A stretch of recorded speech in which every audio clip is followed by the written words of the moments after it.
Mes chers collègues, je voudrais un peu répondre à l'intervention qui a été faite à l'instant et dire que, bien sûr, cette délibération elle a été présentée en commission et nous avons souhaité souligner en commission, effectivement, l'initiative de la région dont l'action s'inscrit dans une démarche active en faveur de la transition énergétique et ce, à travers les territoires.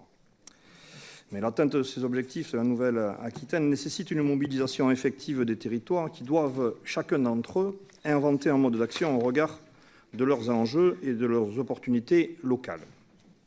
Ainsi, pour être à la mesure de nos ambitions, il faut vraiment valoriser sur l'ensemble de notre grande région la démarche TEPOS, qui fait l'objet de cette décision en s'appuyant sur une action de proximité.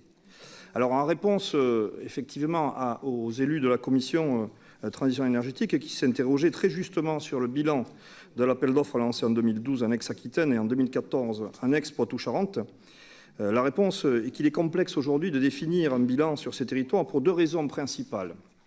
D'abord, certains territoires ont vu leur action retardée et opérationnelle seulement en 2015. Ensuite, certains autres ont été redécoupés et des communautés de communes ayant fusionné, vous le savez. Cependant, nous avons pu dresser un bilan de certains dispositifs dont la réussite a permis de construire un appel à projet présenté ce jour. Parmi les exemples de réussite des TEPOS actuels, que je ne citerai pas tous, évidemment, dans leur intégralité, mais il faudrait rappeler. Premièrement, le développement de la filière bois du syndicat mixte interterritorial du pays du Haut-Entre-deux-Mers, avec la création de 4 réseaux de chaleur de chaufferie à bois déchiquetés et d'une filière d'approvisionnement en bois énergie. Il faut indiquer un chiffre que 1878 tonnes de CO2 ont été évitées. Ainsi, 784 tonnes équivalent pétrole ont été substituées depuis leur mise en service. Et puis, cette action a permis le développement d'une offre privée de bois énergie, 10 000 tonnes par an vendues à des PME locales. Deuxième exemple, sur la communauté de communes Marennes d'Ourcq-Sud, dans le sud des Landes, certains résultats très probants, dont nous avons pu d'ailleurs évaluer en commission, 54 familles à énergie positive engagées, donc un vrai engagement du territoire, 45 artisans en formation sur une plateforme, 700 000 € d'investissements communaux et intercommunaux, et puis un appel à projet effectué représentant 22 millions d'investissements sur 3 ans. Ces résultats, vous le voyez, sont relativement probants. Alors, face à la nécessité absolue d'une prise de conscience et d'une action effective, il faut une appropriation du territoire et ensuite mobiliser les énergies et les moyens locaux. Car cette démarche initiée depuis 2012 est remarquable effectivement par plusieurs aspects. D'une part, dans ses objectifs environnementaux, ensuite dans ses objectifs en termes d'équilibre territorial, et il faut insister dessus, entre les territoires urbains et les territoires ruraux, et puis dans ses objectifs également en termes de gouvernance partagée.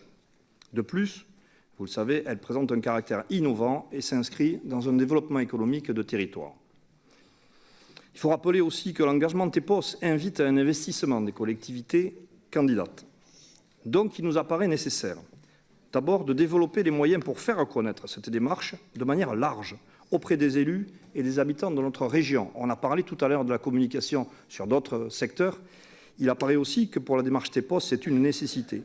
Il apparaît aussi nécessaire d'informer les candidats potentiels des dispositifs mis à leur disposition qui sont exceptionnels en termes d'aide, ne serait-ce que dans la constitution du dossier de candidature, mais aussi, ensuite, dans l'assistance à maîtrise d'ouvrage. Il s'agit aussi de veiller à un suivi des dispositifs, on l'a dit à l'instant, pour mesurer l'effectivité des solutions envisagées et de le prévoir donc dans le schéma. Ceci pour que notre région, Nouvelle-Aquitaine, confirme son engagement concerté dans la voie de la transition énergétique avec l'ensemble du territoire. Je vous remercie. Merci. Je crois d'ailleurs que la présentation, alors je ne sais plus qui l'a fait, puisque vous présidez la commission, mais d'un des premiers territoires TEPOS de la région a été fait devant la commission. Elle a été faite dans 2 commissions, président. Elle a été faite par Éric Hérouche, qui est le président de la communauté de communes Marennes d'Ourcq-Sud, qui est aussi conseiller régional, qui n'est pas loin.